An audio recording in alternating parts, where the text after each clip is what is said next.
Hey, ladies and gentlemen, this is Carmine Sabia for Explain America, and the tag team combination of President Donald Trump and Elon Musk has triggered a lot of people, including one CNN anchor who literally went ballistic last night. You have to see it to believe it. Before we get started, please make sure you like, comment, share, and subscribe. Those little things really help us out, and they help our channel continue to grow. And if you're not watching us on YouTube, please check that address in the lower right-hand corner. It's youtube.com/@explainamerica. And when you get there, please hit subscribe absolutely free. It really helps us out. Last night, Anderson Cooper made a mockery of himself. Absolutely ridiculous. He had on Governor Sununu, a Republican who, by the way, was against Trump during the primaries. He wanted somebody else. But like a good Republican, he got on board after Trump won. Well, he had Governor Sununu on there, and Governor Sununu was saying, hey, look, Elon Musk is just finding where the corruption is. He's finding where the theft is. He's finding where the fraud is. What is the problem with that? And Anderson Cooper turns around and tells him not to be a D word. I can't say it here. I'll let you hear him say it, and I'm warning you in advance, some coarse language here. If you don't want your kids to hear it, or you don't like that kind of language, tune out before I play that video. But he tells him not to be a D word, describing a male anatomy part. And, you know, it was raucous. It went off its hinges. Why are you people so pressed about what Elon Musk is doing? Who are you covering for? What are you hiding? What is the Democrat Party hiding? What is the corruption in Washington, D.C. hiding? We've all wondered about it our whole lives.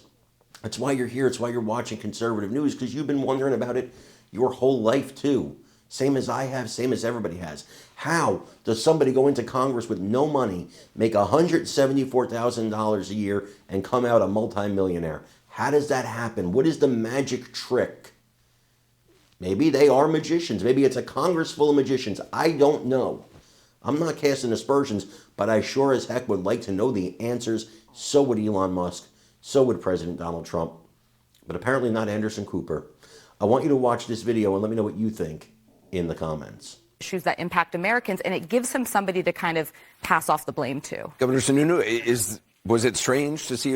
It was surreal, but I got to tell you, I know what you're not showing here. Musk gave 7 specific examples off the top of his head of where the corruption and fraud were. I know you didn't play the clips. He was talking about a contractor that had a 3-month contract. He was paid for 20 years. He was talking about welfare benefits that were being paid to someone that was technically 150 years old. He was talking about line items in the Treasury that had no justification. There's no he doesn't present any actual evidence. Well, he's standing there in the Oval Office. Do you expect him to come in with 10,000 pages? And I have to be clear, to complain about this administration about transparency, when this president takes open questions on a daily basis, yet Joe Biden didn't show up for a press conference in 6 months, is insane. Well, these guys are being extremely transparent. They don't have to sit there and take the questions, but they do. It's all on the website. It's all out there. It's not transparency to say things that have no factual background. I mean, to say we're cutting, we've found $1 billion or $1 trillion in waste with no specifics, that's just talk. That's not transparency. It's 23 days in here, guys. 23 days. You're talking about 2.3 billion that was saved last year. These guys are saving 2.3 billion a day. Right, but it's incredible. That's what they're saying. But where's the proof? You're waiting. You're not going to be satisfied till he shows up with 10,000 pages. I think but in about 10,000 pages.